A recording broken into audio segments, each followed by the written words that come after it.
ஓம் சாந்தி. எல்லோரும் குஷியாக இருக்கிறீங்களா? 4/4/2026 சாக்கார முரளி பாப்தாதா சொல்கிறாங்க, இனிமையான குழந்தைகளே, அப்பாவையும் ஆஸ்தியையும் நினைவு பண்ணுங்க. அப்போ அழகானவர்களாக ஆகிடுவீங்க. பாபாவும் அழகானவர். அப்போ அவருடைய குழந்தைங்களும் அழகானவர்களாகத்தானே இருக்கணும் இல்லையா? சத்தியம் சிவம் சுந்தரம்னு சொல்கிறோம். சிவபாபாவை பக்தியிலே சுந்தரர்னுவாங்க. அடுத்தது முருகனையும் முருகன் என்றால் அழகு அப்படின்னு சொல்கிறாங்க. ஏன்னா அப்பா மாதிரி குழந்தையும் அழகாகணும். இது இல்லாமல் உண்மையிலே முகமே அழகாகும் பாபா நினைவில் இருந்தா அப்படிங்கிறத தொடர்ந்து பாபா முரளியில் சொல்லிகிட்டே இருக்கிறார். கேள்வி: ஏன் தேவதைகளுடைய சித்திரங்கள் எல்லோரும் பிடிச்சி இழுக்குது தெரியுமா? ஏதோ ஒரு விசேஷ குணத்தினால தான் அந்த ஈர்ப்பு இருக்குது. அது என்ன விசேஷ குணம்? பதில்: தேவதைகள் ரொம்ப அழகாக அதே நேரத்தில் தூய்மையாகவும் இருக்கிறாங்க. ஸோ அழகான தோற்றத்தின் காரணத்தினால தான் அவங்களுடைய சித்திரங்களிலும் அந்த ஈர்ப்பு இருக்குது. தேவதைகள் கிட்ட பவித்திரத்தாவுடைய விசேஷ குணம் இருக்குது இல்லை? அந்த தூய்மை தான் மெயினாக பிடிச்சி இழுக்கிறது. அந்த குணத்தின் காரணத்தினால தான் அப்பவித்திர மனிதர்கள் அவங்க முன்னாடி தலை வணங்குறாங்க.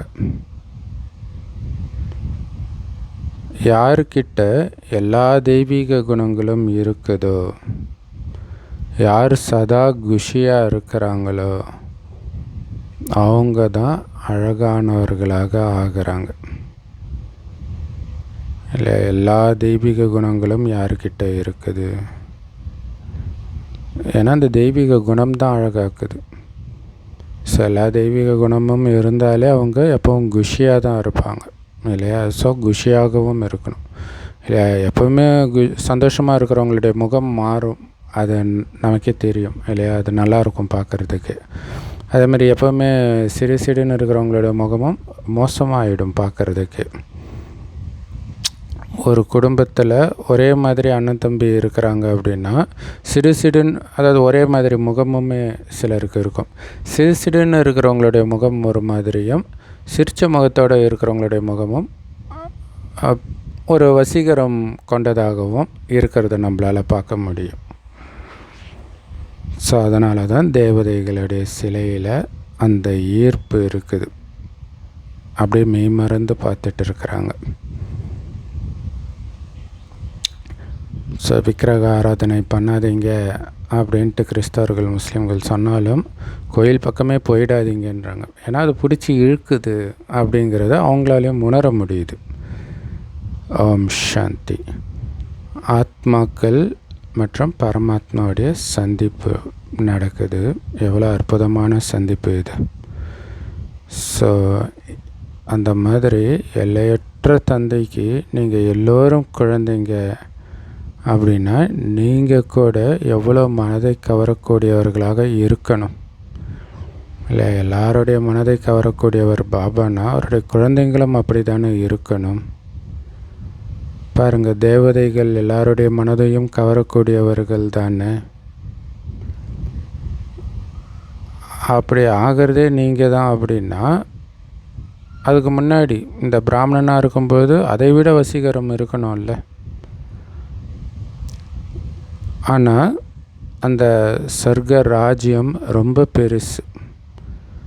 எல்லாரும் ஒரே மாதிரி மனம் கவர்பவர்களாக இருக்க முடியாது. அந்த கோயிலில் கூட மூலவரை தான் பார்த்து மெய் மறந்து பார்ப்போம். வெளியிலே துவாரபாலகர்கள்னு 2 காவல் தெய்வங்கள் இருக்கும். அதை யாரும் மெய் மறந்து பார்க்க மாட்டாங்க. அந்த சிலையை மோசமாக தான் வடிச்சிருப்பாங்க, பல்லு நீட்டிக்கிட்டு அப்படி முறைச்சிக்கிட்டு இருக்கிற மாதிரி. காரணம், அது ராஜ்யம், வரிசைக்கிரமம் இருக்குது. ஸோ இப்போ பண்ணுற முயற்சி தான் ஸோ ஒரு சில குழந்தைங்க ரொம்ப அழகாக, ரொம்ப கவரக்கூடியவர்களாக கண்டிப்பாக இருக்கிறாங்க. யார் அழகாக இருக்கிறாங்க? யார் எப்போவுமே குஷியில் இருக்கிறாங்களோ, யாருக்கிட்ட தெய்வீக குணங்கள் இருக்குதோ, அவங்க தான் ரொம்ப அழகானவர்களாக, கவரக்கூடியவர்களாக இருக்கிறாங்க. தெய்வீக குணங்கள் நிரம்பியவர்கள். ஸோ அதுக்கு தான் தெய்வீக குணத்தை நிரப்ப சொல்கிறார். எல்லாமே அங்கே வருது. செல்வம், அழகு எல்லாமே குணத்தின் ஆதாரத்தில் தான் வருது. இந்த ராதை கிருஷ்ணர் எவ்வளோ அழகாக மனதை கவர்ந்திழுக்கக்கூடியவர்களாக இருக்கிறாங்க பாருங்கள். அவ்வளோ ஈர்ப்பு இருக்குது அவங்கக்கிட்ட. எப்படிப்பட்ட ஈர்ப்பு அது? பவித்ரத்தாவின் ஈர்ப்பு, தூய்மையின் ஈர்ப்பு. ஏன்னா அவங்களுடைய ஆத்மாவும் தூய்மையாக இருக்குது, உடம்பும் தூய்மையாக இருக்குது. அதனால தான் தூய்மையான ஆத்மாக்கள் தூய்மையற்றவர்களை ஈர்க்கிறாங்க. அவங்கக்கிட்ட அப்படியே சரணடைகிறாங்க. ஸோ ஜென்ரலாக பசங்க லவ் பண்ணும்போது அழகான பொண்ணுங்களை தானே பார்த்து லவ் பண்ணுறாங்க. அப்போ அந்த அழகுக்கும் தெய்வீக குணத்துக்கும் சம்மந்தம் இருக்குது இப்போவுமே. ஸோ அதனால தான் விழறாங்க. அப்படி இருக்கும்போது சொர்க்கத்தில் எப்படி இருக்கும்? அவங்கக்கிட்ட எவ்வளோ சக்தி இருக்குது. ஸோ அப்போ புரிஞ்சுக்கணும் இல்லையா? மற்றவர்கள் ஈர்க்கப்படுறாங்கன்ட்டு நீங்கள் போய் விழுந்துடக்கூடாது. அது தூய்மையின் சக்தி இழுக்க தான் செய்யும். தூய்மையினால தான் அந்த சக்தியே வந்திருக்குது. போய் தூய்மை இழந்துடலாமா? எச்சரிக்கையாக இருக்கணும். சன்னியாசியாகவே இருந்தாலும் அவங்க கூட தேவதைகள் முன்னாடி போய் கண்டிப்பாக தலை வணங்குறாங்க. ஒரு சிலர் ரொம்ப கர்வம் உள்ளவர்களாக இருக்கலாம் சன்னியாசிகள். ஆனாலும் தேவதைகளுக்கு முன்னாடி, சிவனுக்கு முன்னாடி கண்டிப்பாக தலை வணங்குவாங்க. தேவிகளின் சித்திரங்களுக்கு முன்னாடியும் தலை வணங்குறாங்க. ஏன்னா பாபாவும் மனதை கவரக்கூடியவர். அப்போ பாபாவினால் உருவாக்கப்பட்ட தேவி தேவதைகளும் மனதை கவரக்கூடியவர்களாக இருக்கிறாங்க. அவங்கக்கிட்ட பவித்ரத்தாவின் கவர்ச்சி இருக்குது.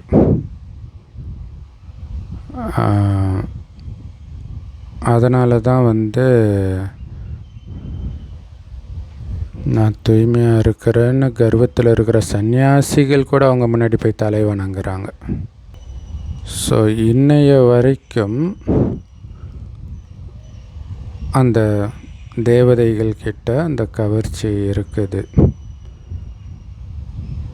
ஸோ இவங்கக்கிட்ட, அதாவது இந்த தேவதைகள் கிட்ட, லக்ஷ்மி நாராயணன் கிட்ட எந்த அளவுக்கு கவர்ச்சி இருக்குதோ அந்த அளவுக்கு கவர்ச்சி உங்ககிட்டையும் இருக்கணும். நாம் இந்த லக்ஷ்மி நாராயணனாக ஆக போகிறோம் அப்படின்னு புரிஞ்சிருக்கிறீங்க தானே? அப்போ அவங்கக்கிட்ட இருக்கிற அத்தனையும் இப்போ உங்ககிட்ட இருக்கணும் தானே? இந்த நேரம் உங்களுடைய கவர்ச்சி தான் பிறகு அழிவற்றதாக ஆகிடும். ஜென்ம ஜென்மத்துக்கு தொடரும் அது. ஆனால் எல்லோருக்கும் அந்த கவர்ச்சி இருக்காது. ஏன்னா எல்லோரும் ஒரே மாதிரி முயற்சி பண்ணுறதில்ல, வரிசைக்கிரமமாக தான் இருக்கிறாங்க. யார் வருங்காலத்தில் உயர்ந்த பதவி பெறக்கூடியவர்களாக இருக்கிறாங்களோ அவங்களுக்கு இங்கேயே அந்த கவர்ச்சி இருக்கும்.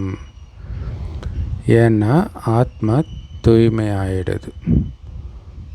உங்களில் குறிப்பாக யார் நினைவு யாத்திரையில் இருக்கிறாங்களோ அவங்கக்கிட்ட தான் அதிக கவர்ச்சி இருக்கும்.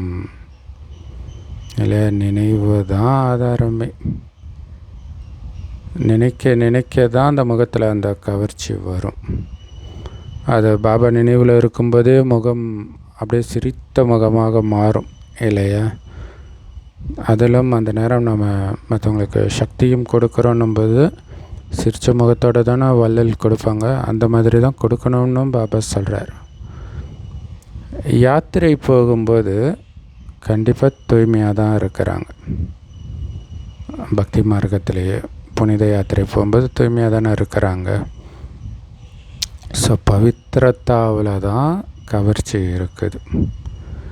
இந்த பவித்ரத்தாவுடைய கவர்ச்சி தான் பிறகு படிப்பில் கூட ஈர்ப்பை எடுத்துட்டு வருது. இது உங்களுக்கு இப்போ தான் தெரியுது இல்லை? ஃபஸ்ட்டு பிரம்மகுமாரி சென்டருக்கு போகும்போது அங்கே இருக்கிறவர்களுடைய ஈர்ப்பு அவங்கள பிடிச்சி இழுக்கும். இதே மாதிரி நம்மளும் ஆகணும் அப்படின்னு அவங்களுக்கு தோணும். அதுக்கப்புறம் தான் அந்த ஞானம் பிடிக்கிறது இதெல்லாம் நடக்கும் நிறைய பேருக்கு. ஸோ அதை தான் பாபா சார் அந்த பவித்ரத்தாவின் கவர்ச்சி தான் பிறகு படிப்பில் அவங்களுக்கு ஈர்ப்பே எடுத்துகிட்டு வருதுன்றார். ஸோ இது இப்போ உங்களுக்கு தெரியுது, நமக்கு அனுபவமும் ஆகி இருக்குது இல்லையா? ஸோ நிறைய பேர் அப்படி தான் சொல்லுவாங்க. இப்போ உங்களுக்கு அந்த லக்ஷ்மி நாராயணனுடைய தொழில் என்ன அப்படின்னு தெரியும். அப்போ அவங்க பாபாவை எவ்வளோ நினைவு செஞ்சுருப்பாங்க, அவ்வளோ அழகானவர்களாக ஆகியிருக்கிறாங்க, உலகத்துக்கு அதிபதி ஆகியிருக்கிறாங்க அப்படின்னா. ஸோ எந்த அளவுக்கு நினைவு செஞ்சாங்களோ அந்த அளவுக்கு உயர்ந்த ராஜ்யத்தை அடைஞ்சாங்க. கண்டிப்பாக ராஜயோகத்தின் மூலமாக தானே அடைஞ்சிருக்கிறாங்க. இப்போ நீங்கள் இந்த பதவி அடையிறதுக்காகத்தான் நீங்களும் வந்திருக்கிறீங்க. இப்போ நீங்களும் பாபா நினைவிலே மூழ்கி இருக்கணும் இல்லையா? பாபா உங்களுக்கு ராஜயோகம் கற்றுக் கொடுக்கிறார். இதை நீங்கள் உறுதியாக நிச்சயம் செஞ்சு தானே இங்கே வந்திருக்கிறீங்க இல்லை? ராஜாராணி ஆகிறதுக்காகத்தான் நம்ம வந்திருக்கிறோம், ஆக போகிறோம் ராஜாராணியா அப்படின்ற நிச்சய புத்தியோடு தானே வந்திருக்கிறீங்க. அந்த லக்ஷ்மி நாராயணனுக்கு ஞானத்தை சொல்லிக் கொடுத்த அதே தந்தை தான் நமக்கும் சொல்லிக் கொடுக்கிறார். அவர் தான் நம்மளை கூடவே அழைச்சிட்டும் போகிறார். ஸோ அப்போ இந்த தெய்வீக குணங்கள் எப்போவுமே உங்கள் கூட இருக்கணும். எப்போவுமே புன்னகையோட சிரித்த முகத்தோடு இருங்கன்றார். அவ்வளோ முக்கியமானது. ஏன்னா இப்போ சிரித்த முகத்தோடு இருக்கிறது தான் தொடருது. ஸோ தந்தையுடைய நினைவில் இருக்கும் பொழுது தான் நீங்கள் எப்போவுமே மகிழ்ச்சியாக இருப்பீங்க. அப்போ தான் ஆஸ்தியின் நினைவும் இருக்கும். ஏன்னா அங்கே பாபாவை நினைக்கும் பொழுதே நினைக்கிறதுனால என்ன கிடைக்கிதுன்றதும் உங்களுக்கு தெரியும். அப்போ அந்த நினைவு ஆஸ்தி நினைவும் இருக்கும். ஸோ இதனால் ரொம்ப சந்தோஷமாக இருப்பீங்க. நீங்களும் சந்தோஷமாக இருப்பீங்க. சந்தோஷமாக இருக்கிறவங்கள சுற்றி இருக்கிறவங்களும் சந்தோஷமாக தான் இருப்பாங்க. நாம் இங்கே அன்பானவர்களாக ஆகிறோம். பிறகு எதிர்காலத்தில் இந்த தேவதைகள் மாதிரி நாமளும் மனதை கவரக்கூடியவர்களாக ஆவோம் அப்படின்னு புரிஞ்சிருக்கிறோம் இல்லை? இங்கே அன்பை நிரப்பிக்கிறதன் மூலமாக தான் அங்கே அப்படி ஆகிறோம்.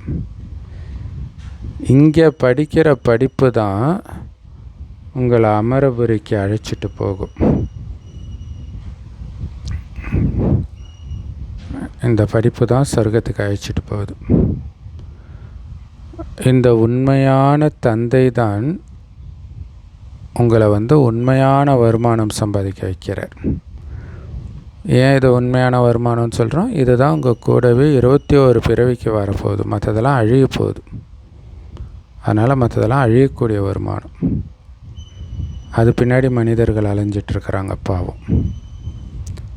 பக்தி மார்க்கத்தில் என்னெல்லாம் வருமானம் சம்பாதிக்கிறீங்களோ எல்லாமே அல்பகால சுகத்துக்கானது. அது ஒன்றும் உங்கள் கூடவே எப்போவும் இருக்க போகிறது கிடையாது. இந்த படிப்பின் மூலமாக வர வருமானம் தான் நிரந்தரமாக இருக்க போகுதுன்னா எவ்வளவு கவனம் கொடுத்து படிக்கணும், அந்த படிப்பின்படி நடக்கணுங்கிறதுல எவ்வளவு எச்சரிக்கையாக இருக்கணும். நீங்கள் பார்க்குறதுக்கு சாதாரணமானவர்களாக இருக்கிறீங்க. உங்களுக்கு கற்றுக் கொடுக்குறவரும் ரொம்ப சாதாரண வடிவத்தில் தான் இருக்கிறார்.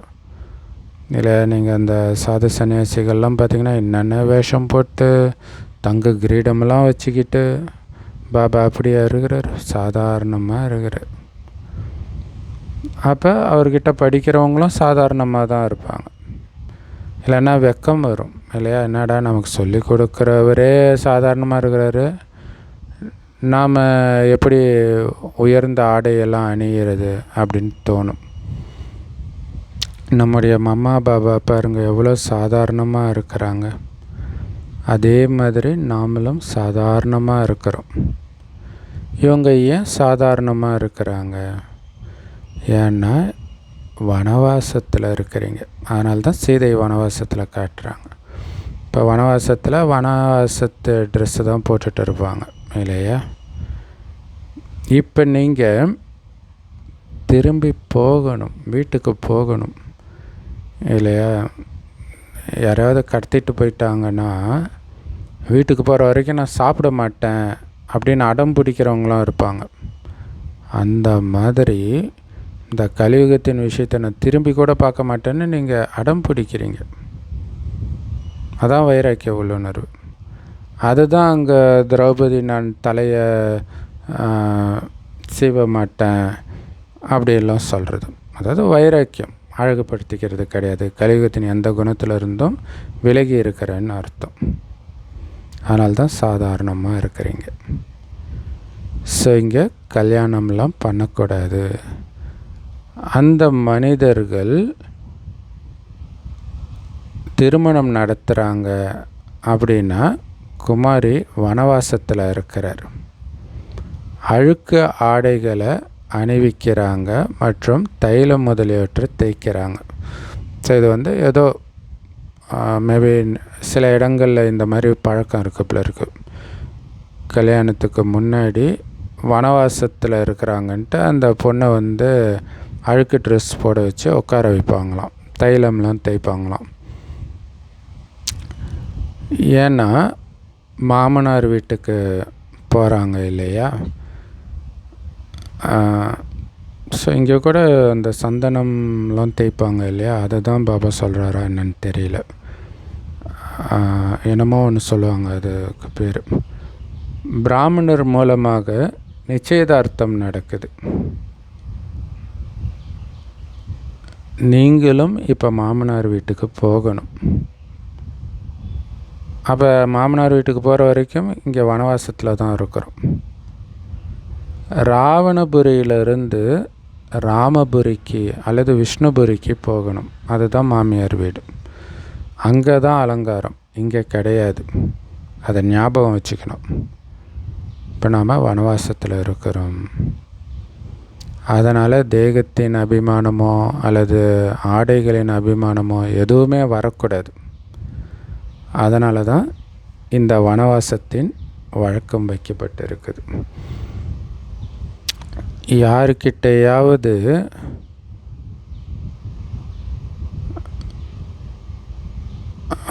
ரொம்ப காசு கம்மியான புடவை இருக்குது அப்படின்னா, மற்றவங்க விலை உயர்ந்த புடவை கட்டியிருக்கிறாங்க அப்படின்னா என்ன தோணும்? இவங்க வனவாசத்தில் இல்லைன்னு யோசிக்கிறாங்க. அதாவது பாபா குழந்தைங்கள சொல்கிறார் இல்லையா. அதாவது பாபா குழந்தைங்க மற்றவர்களை பார்க்கும்பொழுது அவங்க விலை உயர்ந்த ட்ரெஸ் போடுறாங்க, நம்மளும் போடணுன்னா அவங்க ஒன்றும் வனவாசத்தில் இல்லையே இல்லையா. ஆனால் நீங்கள் வனவாசத்தில் இருக்கிறீங்க, அதை புரிஞ்சிக்கணும். அவங்கள மாதிரி ஆகணும்னு ஆசைப்படக்கூடாது. நம்ம வனவாசத்தில் இருக்கிறோம் இல்லையா. எல்லாரும் அப்படி இருக்கிறாங்கன்ட்டு சீதை அப்படி இல்லைல்ல. அப்போ வனவாசத்தில் சாதாரணமாக இருந்துக்கிட்டு இவ்வளோ உயர்ந்த ஞானத்தை மற்றவங்க கிட்ட கொடுங்க அந்த போதையோட. ஆக்சுவலாக நம்மளுடைய நினைவாக கிறிஸ்தவ மதத்தில் பெந்தகோஸ்துக்காரங்க கூட அந்த மாதிரி இதே மாதிரியே வெள்ளை ட்ரெஸ் போட்டிருப்பாங்க. ஆக்சுவலாக நம்மளை விட அவங்க சிம்பிளாக இருப்பாங்க, அதை ட்ரெஸ்ஸு பார்த்தா தெரியும். பாபா குழந்தைங்க போடுற ட்ரெஸ்ஸு கூட கொஞ்சம் ஷைனிங்காக இருக்கும், ஆனால் அவங்க போடுறது அப்படிலாம் இருக்காது. ஸோ இவ்வளவு நஷா இருந்துச்சுன்னா அவங்களுக்கும் அது மனசில் பதியும். இல்லையா? சாதாரணமாக இருந்துக்கிட்டு போதையோட ஞானத்தை கொடுக்கும்பொழுது தான் அவங்களுடைய மனசில் பதியும். ஏன்னா நீங்கள் சாதாரணமாக போகும்போது அவங்க மைண்டில் இவங்களுக்கு என்ன பெருசாக தெரிஞ்சிட போகுதுன்னு தோணும். ஆனால் நீங்கள் கொடுக்குற ஞானமும் அந்த ஞானத்தோடு நீங்கள் கொடுக்குற போதையும் அவங்களுக்கு இப்போ இவங்களா இவ்வளோ சொல்கிறாங்க அப்படின்னு ஆச்சரியப்படுவாங்க. அது அவங்க மனசில் பதியும். ஸோ பாத்திரம் கழுவினாலும் துணி துவைச்சாலும் உங்கள் முன்னாடி யாராவது வந்தாங்கன்னா உடனே அவங்களுக்கு பாபாவுடைய நினைவை கொடுங்க. அந்த அளவுக்கு உங்களுக்கு அந்த போதை ஏறி இருக்கணும் இல்லையா? பாபா நினைவிலே இருந்தால் தானே அதை உங்களால் சொல்ல முடியும். ஸோ சாதாரண ட்ரெஸ்ஸில் உட்காந்துட்டு யாருக்காவது நீங்கள் ஞானம் கொடுத்தீங்கன்னா அவங்களே ஆச்சரியப்படுவாங்க. இவங்களை பார்த்து நான் என்னமோ நினச்சேன்ப்பா, இவங்க ட்ரெஸ்ஸை பார்த்தா எவ்வளோ உயர்ந்த ஞானத்தை கொடுக்குறாங்க அப்படின்னு ஆச்சரியப்படுவாங்க. இவங்கக்கிட்ட எவ்வளோ உயர்ந்த ஞானம் இருக்குது. ஏன்னா இதுதான் உண்மையிலே பகவானால் கொடுக்கப்பட்ட கீதா ஞானம். ராஜயோகம்ன்றதே கீதையின் ஞானம்தான், உண்மையான கீதை ஞானம். ஸோ அப்போ அந்த ராஜயோகத்தை படிக்கிறீங்க, உண்மையான கீதையை படிக்கிறீங்கன்னா அந்த அளவுக்கு போதை ஏறுதா, நஷா ஏறுதா? நஷானா போதை ஹிந்தியில், நஷா ஏறுதா? ஸோ பாபா தன்னுடைய உதாரணத்தை சொல்கிறார். குழந்தைங்களோட ஏதாவது விளையாடிட்டு இருக்கிறாரு அப்படின்னா யாராவது, அதாவது பிரம்மா பாபா சொல்கிறார் இல்லை, குழந்தைங்களோட டென்னிஸ் விளையாடுவாங்க, இதெல்லாம் பண்ணுவாங்க. திடீர்னு யாராவது புது குழந்தை வந்துடுச்சுன்னா உடனே அவருக்கு தந்தையுடைய அறிமுகத்தை கொடுக்குறேன். அப்போ விலகி இருக்கிறார். தெரியுதா? விளையாடிட்டு வரேன் இல்லை, முதல்ல எனக்கு அந்த போதை தான். விளையாட்டு எல்லாம் போதை கொடுக்கறது கிடையாது, சும்மா கடமைக்கு ஆடுறது. இப்போ வந்த உடனே டக்குன்னு அவங்களுக்கு நான் அறிமுகத்தை கொடுக்குறேன் அப்படிங்கிறார். ஸோ யோகத்தின் சக்தி, அந்த யோக பலம் இருக்கிறதுனால அவரும் அங்கேயே நின்றுடுறார். ஆச்சரியப்படுறார், இவர் இவ்வளோ சாதாரணமாக இருக்கிறாரு, ஆனால் இவர்கிட்ட இவ்வளோ சக்தி இருக்குதுன்னு ஆச்சரியப்படுவார். நம்ம மெய் மறந்து நிற்கிறோமே அப்படின்னு ஆச்சரியப்படுவார். அப்போ தெரியும்ல எப்படி இவ்வளோ சக்தி இருக்கு. அப்போ பாபா நினைவின் போதையும் ரொம்ப முக்கியம். பிறகு அவரால் எதுவுமே பேச முடியாது, வாயிலிருந்து எந்த ஒரு வார்த்தையும் வெளிப்படாது. எப்படி நீங்கள் சத்தத்தை கடந்து அமைதி நிலையில் போயிடுறீங்களோ அதே மாதிரி அவரும் சத்தத்தை கடந்த நிலைக்கு போயிடுவார். சூப்பர்ல, நீங்கள் அந்த போதையில் இருக்கும்போது அவருமே அந்த மாதிரி போயிடுவாருன்ற. அதுக்கு இந்த நஷா உள்ளுக்குள்ளே இருக்கணும் உங்களுக்கு. ஸோ யாராவது ஒரு சகோதரனோ சகோதரியோ வராங்க அப்படின்னா அவங்கள அப்படியே நிற்க வச்சு உலகத்தின் எஜமானராக்கிறதுக்கான வழி சொல்ல முடியும் இல்லையா? அவங்களுக்கு அந்த டைம் போகிறதே தெரியாது. அந்த அளவுக்கு பாபாவுடைய போதையில் நீங்கள் பேசும்போது உள்ளுக்குள்ளே அவ்வளவு நஷா இருக்கணும். ஸோ பாபாவுடைய நினைவின் ஈடுபாட்டிலேயே நிலைச்சி இருக்கணும். நீங்கள் நிலைச்சிருந்து ஞானத்தை கொடுக்கணும். அதான் ரொம்ப முக்கியம். ஏன்னா உங்ககிட்ட ஞானம் இருக்குது, ஆனால் யோகத்தின் கூர்மை இல்லைன்னு தான் பாபா அடிக்கடி சொல்கிறார். ஸோ யோகத்தின் கூர்மை தான் முக்கியம். தூய்மையும் அடுத்தது பாபாவுடைய நினைவில் இருக்கிறதும், இதன் மூலமாக தான் கூர்மை வரும் இல்லையா? தூய்மையும் எவ்வளோ முக்கியம் இல்லையா? அப்போ தான் அந்த ஞான வாளில் கூர்மை இருக்கும். அதுக்கு தான் தூய்மையாக இருக்கிறோம், அந்த சக்தி வர்றதுக்கு. நினைவு யாத்திரை மூலமாகத்தான் நீங்கள் தூய்மையாகிறீங்க. ஸோ அப்போ புரிஞ்சுக்கணும், தூய்மையினால தான் இந்த கூர்மை வருது. அப்போ தூய்மை இழக்கக்கூடிய எண்ணமோ அல்லது தூய்மை இழக்க வைக்கக்கூடிய எந்த விஷயத்தையோ பார்க்கவோ கேட்கவோ நினைக்கவோ கூடாது அப்படிங்கிறதுல கவனம் இருக்கணும். தூய்மையும் நினைவும் அந்த அளவுக்கு முக்கியம். அதனால தான் பவித்ர பவ யோகி பவ முக்கியமான ஸ்லோகன். மதுபனில் இதுதான் எழுதியே இருக்கும் அந்த பில்டிங்கில். நினைவு யாத்திரை மூலமாக தான் நீங்கள் தூய்மை ஆகுறீங்க. இல்லை, நினைவின் மூலமாக தூய்மை ஆகிட்டு போய் தூய்மை இழக்கலாமா? ஸோ நினைவின் மூலமாக தூய்மையாக இருக்கிறதுக்கான சக்தி கிடைக்கிது. ஞானமும் செல்வத்தின் விஷயம். இல்லை, ஞானத்தின் மூலமாக உங்களுக்கு செல்வம் கிடைக்கிது. எப்படி அதுக்குமே நீங்கள் யோகத்தில் தூய்மையானால் தான் ஞானம் தாரணை ஆகும். ஞானம் எந்த அளவுக்கு தாரணை ஆகுதோ அந்த அளவுக்கு பணக்காரனா சொர்க்கத்தில் இருப்பீங்க. எப்படி ஸ்தூலமான படிப்பில் கூட எம்ஏ பிஏ இந்த மாதிரி படிப்பை படிக்கிறதுனால அதற்கேற்ப வருமானமும் கிடைக்கிது. ஸோ இங்கே இருக்கிறது வேறு விஷயம். இங்கே படிப்பை விட யோகா ரொம்ப முக்கியமானது இல்லையா? பாரதத்தின் மிக பழமையான யோகம் புகழ்பெற்றது. ஆனால் படிப்பும் முக்கியம் இல்லையா? படிப்பு தாரணை ஆகணும், அதுக்கு யோகா ரொம்ப முக்கியம். பாரதத்துடைய புராதன யோகம் ரொம்ப புகழ்பெற்றது. ஏன்னா இது உண்மையிலே பாபாவுடைய நினைவு தான் இந்த யோகம். பாபா சர்வசக்திவான் இல்லையா? அதனால் அவர்கிட்ட இருந்த குழந்தைங்களுக்கு சக்தி கிடைக்கிது. சர்வசக்திவான் கிட்ட இருந்து நாம் ஆத்மாக்கள் பாபாவுடைய குழந்தைங்க. ஆனாலும் பாபா மாதிரி நாம் தூய்மை இல்லை. அதனால் இப்போ தூய்மை ஆகணும் அப்படின்ற நோக்கமும் குறிக்கோளும் உங்களுக்குள்ளே இருந்துக்கிட்டே இருக்கணும். இல்லை, அவருடைய குழந்தையாக இருந்துக்கிட்டு அவரை மாதிரி நான் தூய்மையாக இல்லையே, இப்போ தூய்மை ஆகணும் அந்த லட்சியம் வெறித்தனமாக மைண்டில் ஓடிக்கிட்டே இருக்கணும். யோகத்தின் மூலமாக தான் நீங்கள் தூய்மை ஆகுறீங்க. ஸோ அந்த யோகத்திலேயே முழு நாளும் ஈடுபட்டு இருக்கிற குழந்தைங்க நாள் முழுவதும் இதே சிந்தனை தான் செஞ்சுட்டு இருப்பாங்க.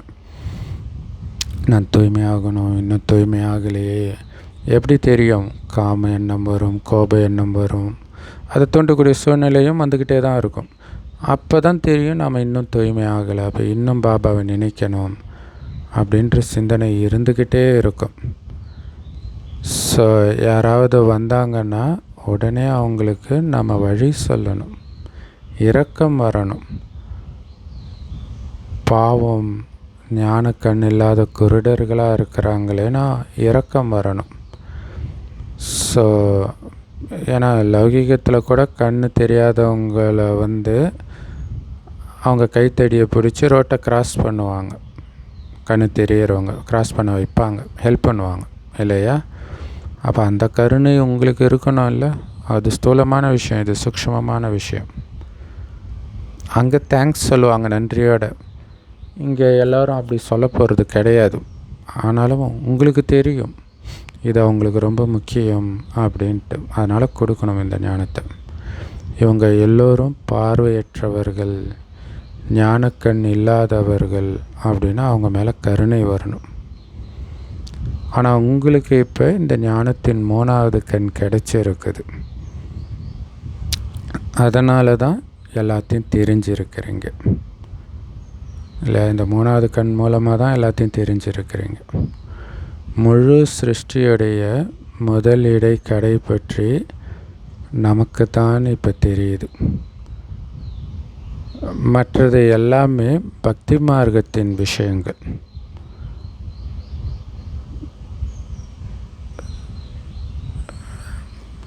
ஸோ இந்த ஞானம் உங்களுக்கு தான் முதல்ல கிடைச்சிருக்குது.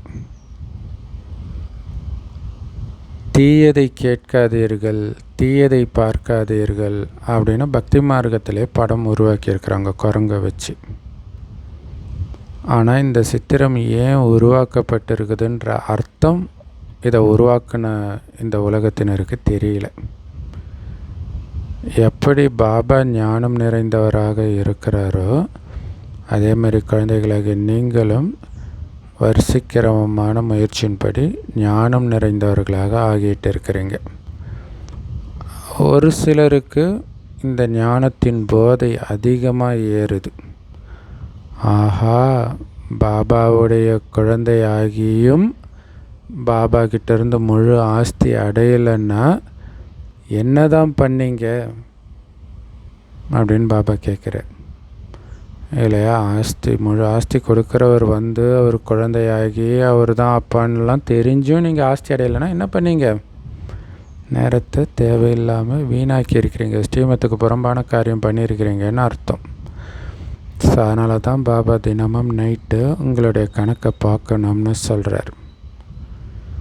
பாபா வியாபாரி இல்லையா, வியாபாரிகளுக்கு தினமும் அவங்களுடைய கணக்கை பார்க்குறது ரொம்ப சகஜமாக இருக்குது இல்லையா. அது பழக்கமாகிடுது இல்லை, அந்த மாதிரி நீங்களும் பழக்கமாக்கிக்கணும்.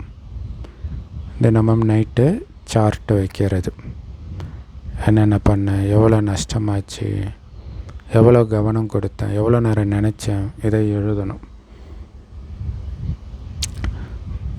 இது வியாபாரிகளுக்கு தான் ஈஸியாக இருக்கும். அரசாங்க வேலை பார்க்குறவங்களுக்கு இந்த மாதிரி கணக்கு பார்க்குறது வராது, ஏன்னா அவங்க வியாபாரி கிடையாது. அதனால் வியாபாரிகளுக்கு இந்த ஞானமும் நல்லா புரிஞ்சுக்குவாங்க. நீங்கள் வியாபாரிகள் இல்லையா, நீங்கள் உங்களுடைய லாப நஷ்டத்தை பற்றி புரிஞ்சுக்கிறீங்க. அதனால் தினமும் கணக்கு பாருங்கள். ஏன்னா லக்ஷ்மி நாராயணன் ஆகணும்னு ஆசைப்படுறீங்கள்ல, அந்த ஆசை நிறைவேறணும்னா விழிப்போடு இருங்க எப்போவுமே இல்லையா. நம்ம கணக்கு இன்றைக்கி நஷ்டத்தில் போகுதா லாபத்தில் போகுதா, கவனம் வைக்கணும், கணக்கு பார்க்கணும். ஏன்னா நீங்கள் வியாபாரிகள் தானே. பாபாவும் வியாபாரி, ரத்தின வியாபாரின்னு பாட்டு இருக்கு இல்லையா. அழிவில்லாத ஞான ரத்தினங்களின் வியாபாரம் செய்கிறார் குழந்தைங்க கிட்ட. ஞான ரத்தினங்களை கொடுக்கிறார். இது ஒரு விதத்தில் பண்டமாற்று முறை தான். கலியுகத்தில் இருக்கிற எல்லாத்தையும் பாபாட்ட கொடுத்துக்கிட்டு ஞான ரத்தினங்களை பெறுகிறோம். அதன் மூலம் அனைத்தும் புத்தம் புதியதாக நமக்கு சொர்க்கத்தில் திருப்பி கொடுக்கிறார்.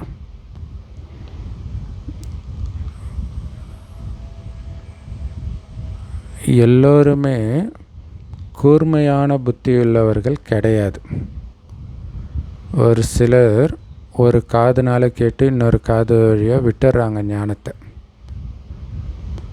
இல்லையா. ஒரு ஓட்டப்பை இருந்துச்சுன்னா அதில் எது போட்டாலும் என்ன ஆகும், அந்த ஓட்டை வழியாக கீழே விழுந்துடும். அந்த மாதிரி இந்த ஞானம் ஒரு காது வழியாக போய் இன்னொரு காது வழியாக வெளில போயிடுது.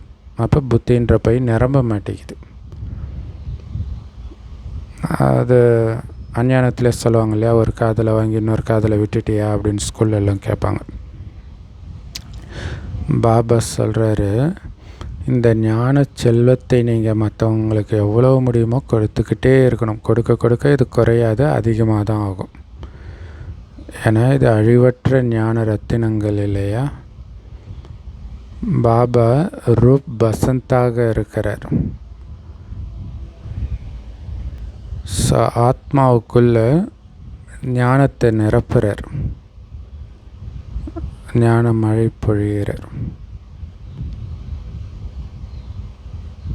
ஆத்மாவுக்கு ரூபம் இருக்குது, அது சின்னதாக இருக்கலாம், இருந்தாலும் ரூபம் இருக்குது தானே, ஒரு சின்ன புள்ளி ரூபம் இருக்குது தானே. ஸோ அதை தெரிஞ்சுக்கிறோம், உணர முடியுது. சோமநாதர் ஆலயத்தில் சோமநாதருக்கு பக்தி பண்ணுறாங்க. அப்போ லிங்கம் பெருசாக வைக்கிறாங்க. ஆனால் சிவபாபா இருக்கிறது சின்ன புள்ளி, சின்ன நட்சத்திரத்துக்கு எப்படி பூஜை பண்ண முடியும்? அதனால் லிங்கம் சைஸுக்கு உருவாக்குறாங்க. ஸோ இப்போ இந்த தஞ்சை பெரிய கோயில், இந்த மாதிரி கோயிலெல்லாம் சிவலிங்கத்தை கூரையை தொடுற அளவுக்கு ரொம்ப பெருசாகவும் தயாரிக்கிறாங்க, சின்னதாகவும் இருக்குது. வடநாட்டிலலாம் ரொம்ப சின்ன சின்ன லிங்கம் இருக்கும், நாம் கீழே குனிஞ்சு கும்பிட்ற மாதிரி இருக்கும், அவ்வளோ சின்னதாக இருக்கும் சிவலிங்கம்.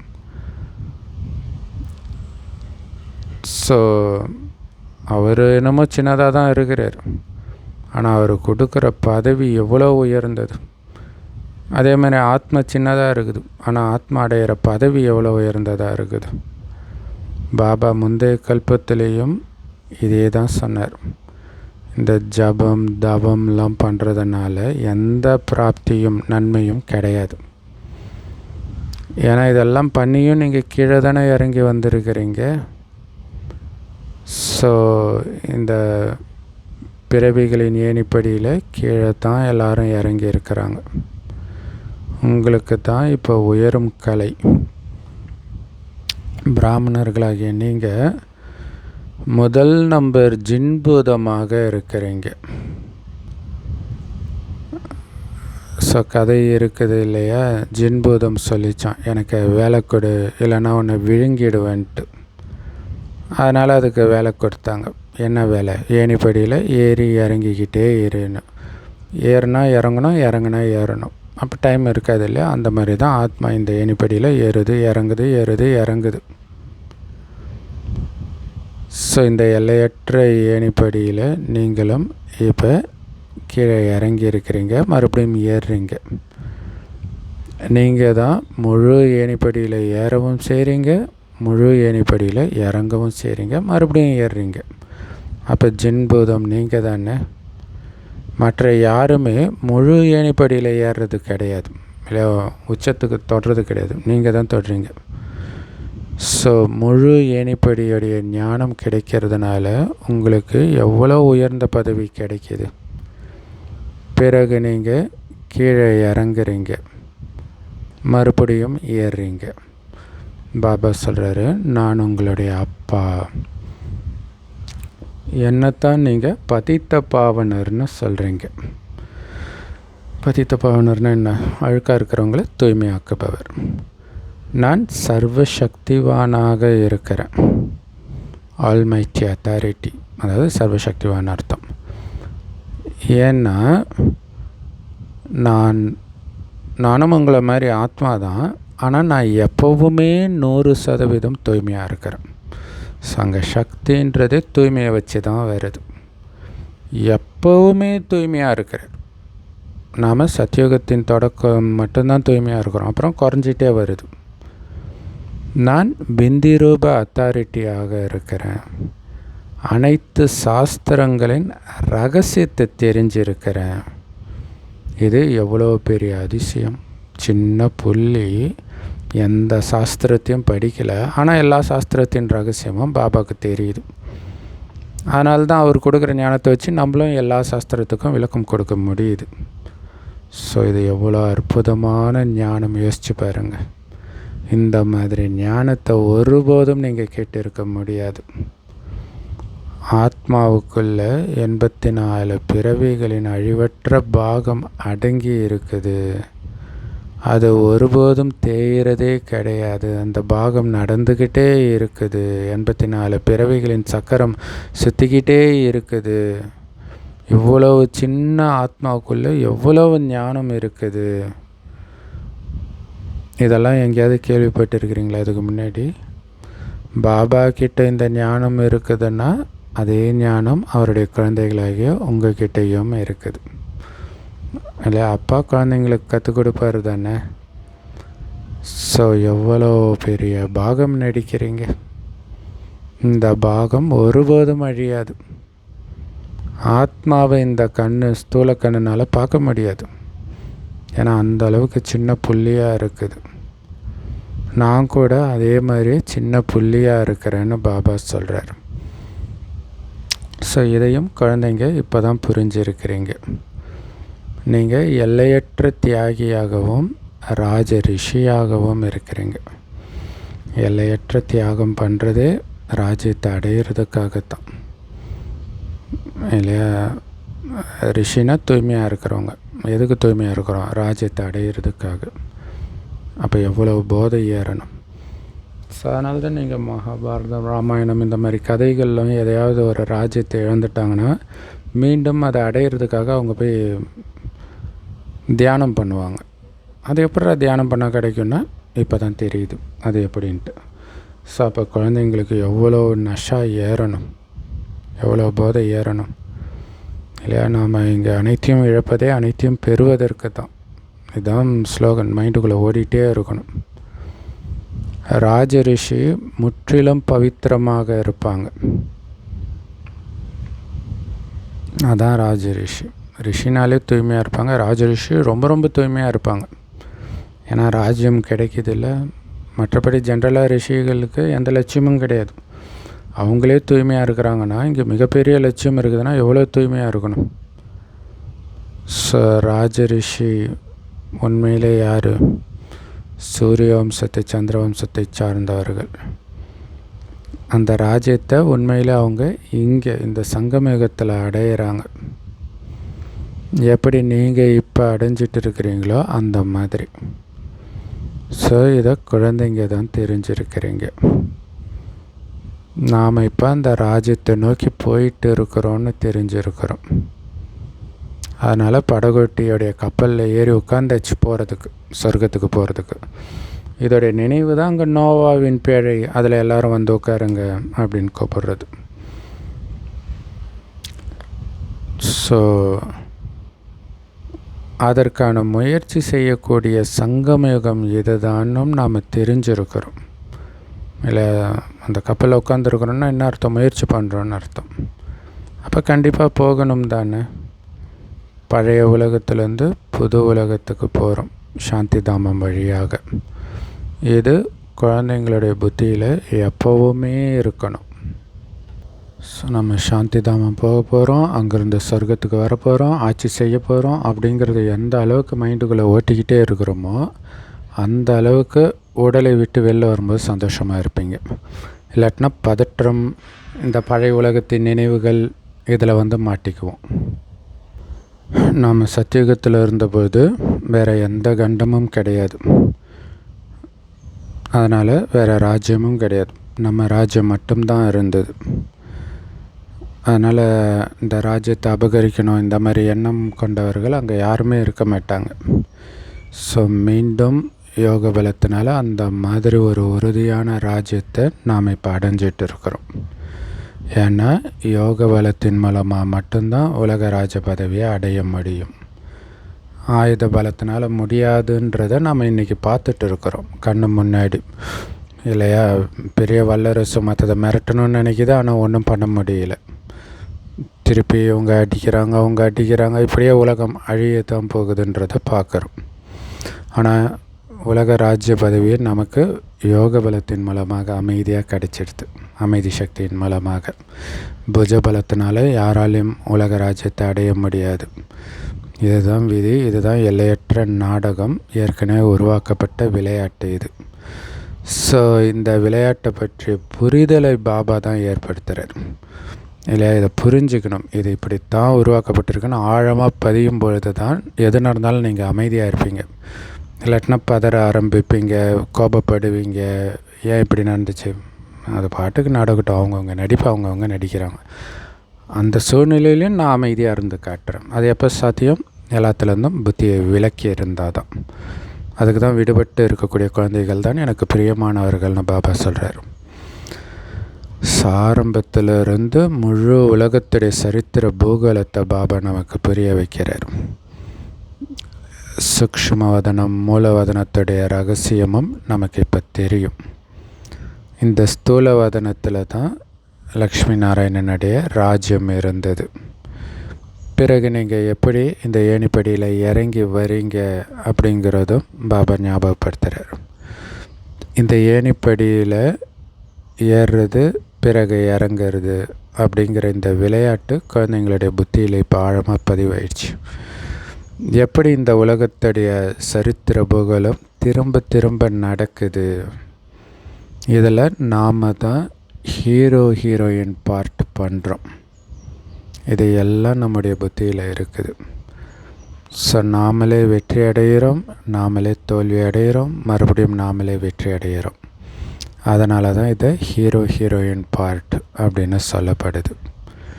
நல்லது இல்லையா? இழந்து மீண்டும் அதை அடையும் பொழுது தான் அதனை ஹீரோவுடைய வேலை. அதனால தான் ஹீரோயின் பார்ட் பண்ணுறீங்கன்னு பாபா சொல்கிறார்.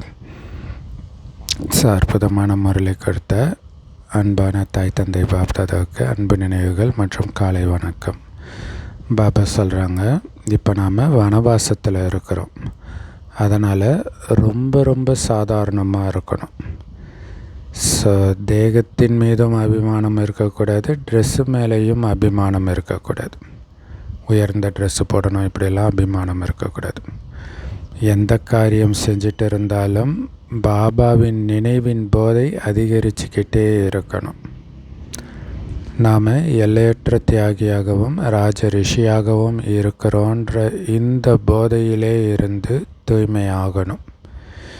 ஞான செல்வங்கள்னால் நம்மை நிரப்பிக்கிட்டு மற்றவர்களுக்கும் தானம் பண்ணணும். உண்மையிலும் உண்மையான வியாபாரியாகி உங்களுடைய கணக்கை தினமும் செக் பண்ணணும், சார்ட்டு வைக்கணும். வரதானம் தன்னை சேவாதாரின்னு புரிஞ்சுக்கிட்டு யார் தானும் தலைவணங்கி மற்றவர்களும் தலைவணங்க வைக்கிறதுக்கு நிமித்தமானவர்கள் மற்றும் பணிவானவர்களாக ஆகுங்கள். இது ஆக்சுவலாக செம பவர்ஃபுல்லான வரதானம். இதுக்கு விளக்கம், யாரை ஆக்சுவலாக நேற்று சொன்னார் இல்லையா, பாபாவை வெளிப்படுத்துறதுக்கு நம்மளை கருவின்னு புரிஞ்சுட்டு ஒவ்வொரு விஷயத்துலையும் கவனம் வைக்கணும். சென்டர் இன்சார்ஜாக இருக்கிறவங்களே கோபப்படுறதுக்கு காரணம் சொல்கிறாங்கன்னா மற்றவங்க இன்னும் நிறைய காரணம் சொல்லுவாங்க. ஸோ எல்லோரும் நம்மளை கவனிப்பாங்க. நம்மளுடைய தப்பு மறைஞ்சிருக்க முடியாது. அதனால தான் உலக நாடக மேடையில் நான் ஹீரோ பார்ட்டு நடிக்கிறேன், எல்லோரும் என்னை பார்த்துட்ருக்குறாங்க அப்படின்ற கவனத்திலே ஒவ்வொரு காரியத்தையும் செய்யுங்க, ஒவ்வொரு எண்ணத்தையும் எழுப்புங்கன்றார். ஸோ அதே தான் இன்றைக்கும் சொல்கிறாரு. யார் கருவின்னு சொல்ல முடியும், யாரை கருவின்னு சொல்ல முடியும் அப்படின்னா, யார் தன்னுடைய ஒவ்வொரு எண்ணத்தையும் பாபாவுக்கு அர்ப்பணம் பண்ணுறாங்களோ, தன்னுடைய ஒவ்வொரு செயலையும் பாபாவுக்கு அர்ப்பணம் பண்ணுறாங்களோ அவங்கள தான் கருவி ஆத்மா நிமித்தம் அப்படின்னு சொல்ல முடியும். அப்படின்னா அர்த்தம், நான் பண்ணன்ற எண்ணமே இருக்காது இல்லையா. பாபாவுடைய எண்ணம் எதுவோ அதுதான் என்னுடைய எண்ணமாக இருக்கணும். பாபா என்ன சொல்கிறாரோ அதை மட்டும்தான் பண்ணணும். ஸோ நிமித்தமாகிறதுனா பாபா கிட்ட அப்படியே அர்ப்பணமாகிறது அப்படின்னு அர்த்தம்.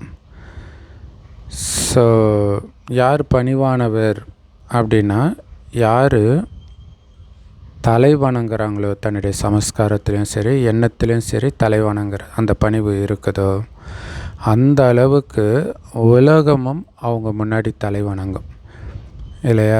இன்றைக்கி கோயிலில் போய் எல்லோரும் தலை வணங்குறாங்க.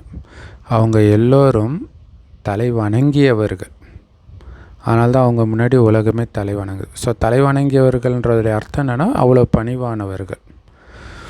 ஸோ அப்படி தான் தலை வணங்கி மற்றவர்களையும் தலை வணங்க வைக்கிறது,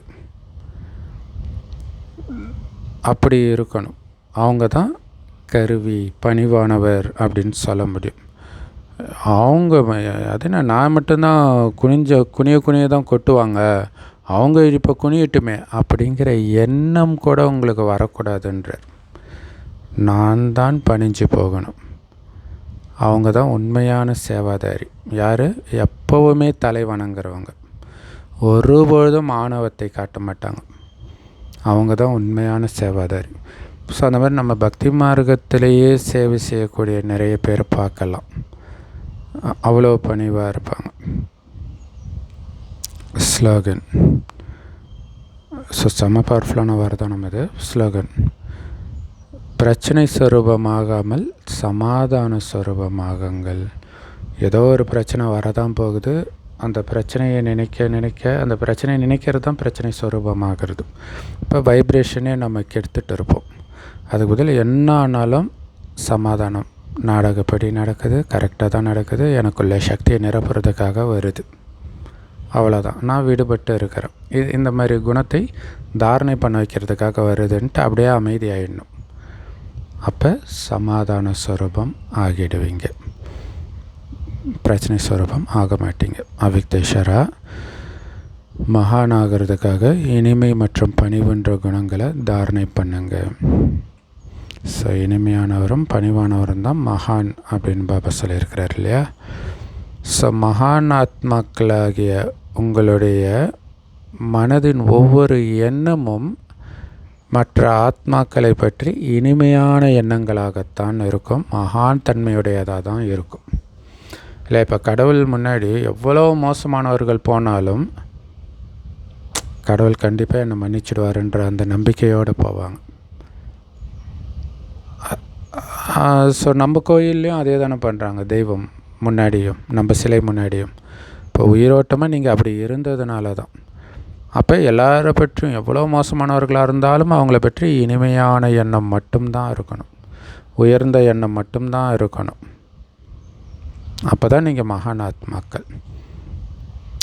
ஸோ பாபாவுடைய சுபாவம் அப்படி தானே இருக்குது எப்போவுமே. எப்படி இருக்குது? ஒவ்வொரு ஆத்மாவை பற்றியும் எப்போவுமே நன்மை செய்யக்கூடிய பாவனையில் தான் இருக்குது, கருணை நிறைந்ததாக தான் இருக்குது. ஒவ்வொருத்தரையும் உயர்த்தணும்,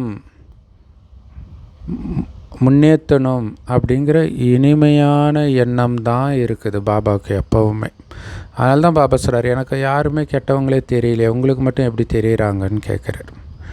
அந்த மாதிரி உங்களுடைய சுபாவத்தையும் மாற்றுங்க.